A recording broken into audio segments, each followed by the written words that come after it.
Bugun futbol olamida juda ko'p shov-shuvli voqealar yuz berdi. Portugaliya terma jamoasi Ronaldoni yana katta sovrinlar sari olib borishi mumkin bo'lgan yangi murabbiyni tayinladi. Xo'sh, bu qaror afsonaviy futbolchining faoliyatini yana bir necha yilga uzaytiradimi? 2026-yilgi jahon chempionati esa faqat maydondagi g'oliblarni emas, ijtimoiy tarmoqlardagi yangi yulduzlarni ham aniqlab berdi. Kimdir bir necha hafta ichida o'nlab million yangi obunachi yig'ishga muvaffaq bo'ldi. Arsenal muxlislari uchun esa yoqimsiz xabar bor. Jamoaning eng muhim himoyachilaridan biri uzoq muddat maydondan chetda qoladi. Messi va Lamine Yamal o'rtasidagi finaldan keyin bo'lib o'tgan qisqa suhbat esa millionlab muxlislarni hayajonga soldi. Leo yosh iste'dodga shunday so'z aytdiki, Yamal uni bo'ynidagi oltin medal bilan tenglashtirdi. Yana bir katta transfer atrofidagi mojaro tobora qizimoqda. Barselona Julian Alvaresni qo'lga kiritish uchun bosimni kuchaytirmoqda. Hatto futbolchining o'zi ham keskin qaror qabul qilishi mumkinligi aytilmoqda. Demak, bugungi eng muhim futbol yangiliklari bilan tanishishni boshlaymiz. 2026-yilgi jahon chempionati Portugaliya uchun katta umidsizlik bilan yakunlandi. Kubok uchun asosiy da'vogarlardan biri sifatida ko'rsatilgan jamoa Bruce 8 finaldayoq musobaqani tark etdi. Eng ko'p tanqid qilingan inson esa bosh murabbiy Roberto Martinez bo'ldi. Natijada Portugaliya futbol federatsiyasi uzoq o'ylab o'tirmadi va uning o'rniga tajribali mutaxassis Jorge Jesusni tayinladi. Bu tayinlovni oddiy murabbiy almashinuvi deb bo'lmaydi, chunki Jesus Cristiano Ronaldoni eng yaxshi biladigan murabbiylardan biri. Ular o'tgan mavsum An-Nasrda birga ishlashdi. Natija esa yomon bo'lmadi. Ronaldo 37 ta o'yinda 30 ta gol urdi va faoliyatida ilk bor Saudiya Arabistoni chempionligini qo'lga kiritdi. Endi esa barcha bitta savolni bermoqda. Jesus Ronaldoni yana terma jamoaning asosiy futbolchisiga aylantiradimi? Murabbiyning javobi juda aniq bo'ldi. Ronaldo hech qachon men yoki Portugaliya terma jamoasi uchun muammo bo'lmaydi. U mamlakat ramzi. Avval u bilan gaplashaman, keyin qaror qabul qilaman.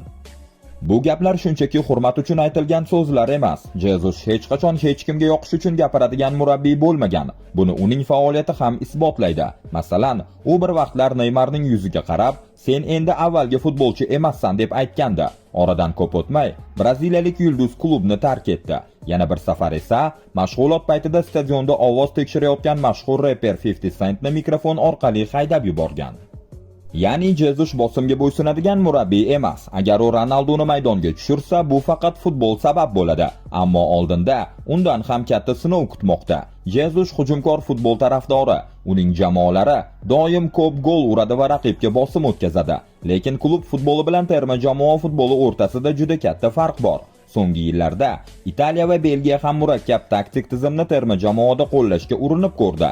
Natija esa deyarli muvaffaqiyatsiz bo'ldi.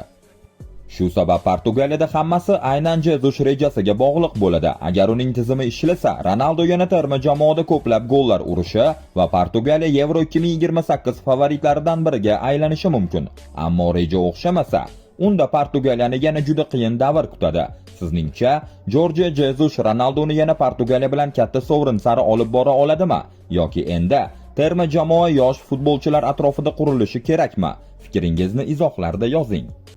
Jahon chempionati nafaqat kubok, balki millionlab yangi muxlislarni ham olib keladi. 2026-yilgi mundial tugadi. Endi esa eng qiziq statistikalardan biri e'lon qilindi. Turnir davomida ijtimoiy tarmoqlarda eng ko'p obunachi yig'gan futbolchilar ma'lum bo'ldi. Musobaqa boshlanishidan oldin Yangi Zelandiya himoyachisi Tim Paynening Instagramida atiga 4000 ta obunachi bor edi. Muxlislar uni internet fenomeniga aylantirdi va bir kun ichida bu raqam 1 milliongacha yetdi. Ammo turnirning haqiqiy sensatsiyasi boshqa futbolchi bo'ldi. Bu Cabo Verde darvozaboni Vazinha. 40 yoshli posbon jamoasini tarixiy natijalarga olib chiqdi. Hatto keyinchalik finalgacha yetib borgan raqib ham Cabo Verdeni asosiy vaqtda mag'lub eta olmadi. Natijada Vazinhaning Instagram sahifasi portladi. 30 ming obunachidan deyarli 30 milliongacha.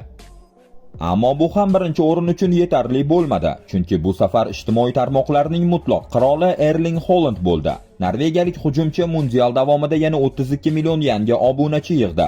3-o'rinni esa Jude Bellingham egalladi. Uning auditoriyasi 12 million kishiga ko'paydi. Eng qizig'i shundaki, ro'yxatdan Cristiano Ronaldo, Lionel Messi va Neymar ham joy oldi. Go'yo bu afsonalarda yangi muxlis qolmagandek tuyulardi. Lekin jahon chempionati yana bir bor isbotladi. Futboldagi buyuk o'yinlar nafaqat tarix yozadi, balki butun dunyoda yangi muxlislar ham yaratadi. Arsenal muxlislari uchun juda yomon xabar. Jamoaning asosiy himoyachisi William Saliba bir necha oy maydonga tusha olmaydi. Fransiyalik futbolchi uzoq vaqtdan beri belidagi jarohat bilan kurashib kelayotgandi. Hatto ma'lumotlarga ko'ra, u 2026-yilgi Jahon chempionatida ham og'riq bilan o'ynagan. Yarim finalda Ispaniyaga qarshi bahsda esa jarohat kuchayib, Saliba uchrashuvni oxirigacha davom ettira olmadi. Shundan so'ng futbolchi va Arsenal tibbiy shtabi bir necha bor maslahatlashdi. Natijada muhim qaror qabul qilindi. Saliba operatsiya qilinmaydi. Buning o'rniga u bir necha oy davomida davolanib, organizmini to'liq tiklashga harakat qiladi. Bu esa uning mavsum boshidagi bir qator muhim uchrashuvlarni o'tkazib yuborishini anglatadi. Sizningcha, Salibasiz Arsenal himoyasi oldingi darajasini saqlab qola oladimi? Fikringizni izohlarda yozing. Jahon chempionati finalidan keyin Messi Lamin Yamalga shunday gap aytdiki, bu so'zlar yosh yulduzning umr bo'yi yodida qoladi. Ispaniya finalda Argentinani 1-0 hisobida mag'lub etdi. Qo'shimcha daqiqalarda Ferran Torres urgan gol Ispaniyaga tarixiy g'alabani taqdim etdi. Final hushtaga yangragach, Lamin Yamal Messining oldiga bordi. U bilan qo'l berib ko'rishdi. So'ng esa samimiy quchoqlashishdi.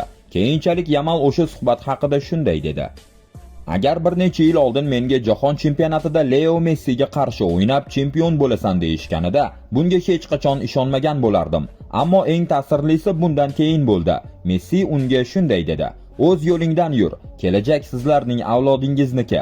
Yamal esa bu so'zlarga shunday javob berdi: Messining bu gaplari bo'ynimdagi oltin medal kabi qadrli, chunki u futbol tarixidagi eng buyuk futbolchi. Endi sizga savol: Sizningcha Lamin Yamal bir kun kelib Messi darajasiga chiqa oladimi? Fikringizni albatta izohlarda yozing. Messi 2026 yoki Maradona 1986. Bu bahs futbol muxlislari orasida yillar davomida tinmay kelmoqda. Endi esa statistikalar ham o'z hukmini chiqardi. Uzoq vaqt davomida Maradona ustun ko'rilardi. Sababi oddiy, u jahon chempioni edi. Messi esa bu e'tirofga faqat 2022-yilda erishdi. 2026-yilda esa u ikkinchi bor kubokni qo'lga kiritishga juda yaqin kelgandi.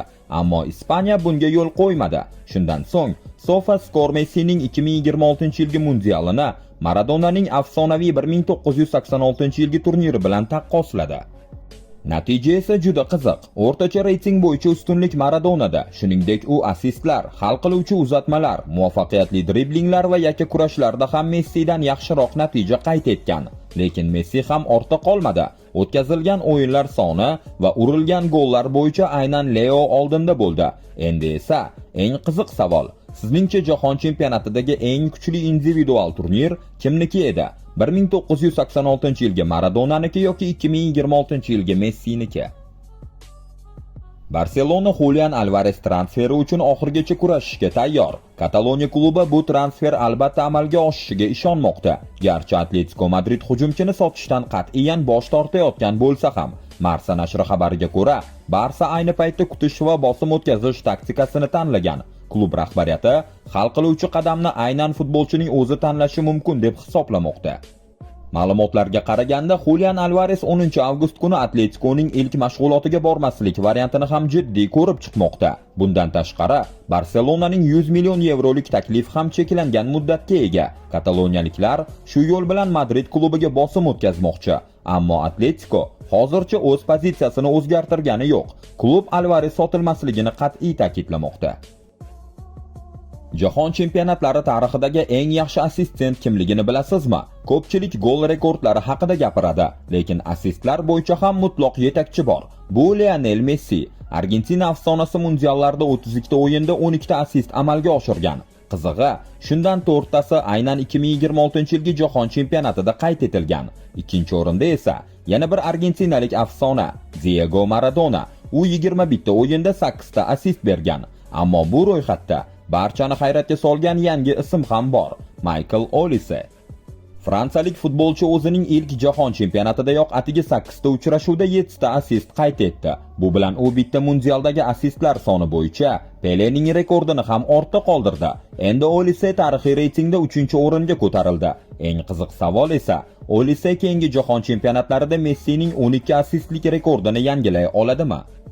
Sizningcha bugungi yangiliklar ichida eng shov-shuvlisi qaysi bo'ldi? Fikringizni albatta izohlarda yozing. Agar videoni yoqtirgan bo'lsangiz, like bosishni va kanalga obuna bo'lishni hamda qo'ng'iroqchani yoqishni unutmang. Oldinda sizni futbol olamidagi eng tezkor va eng qiziqarli yangiliklar kutmoqda.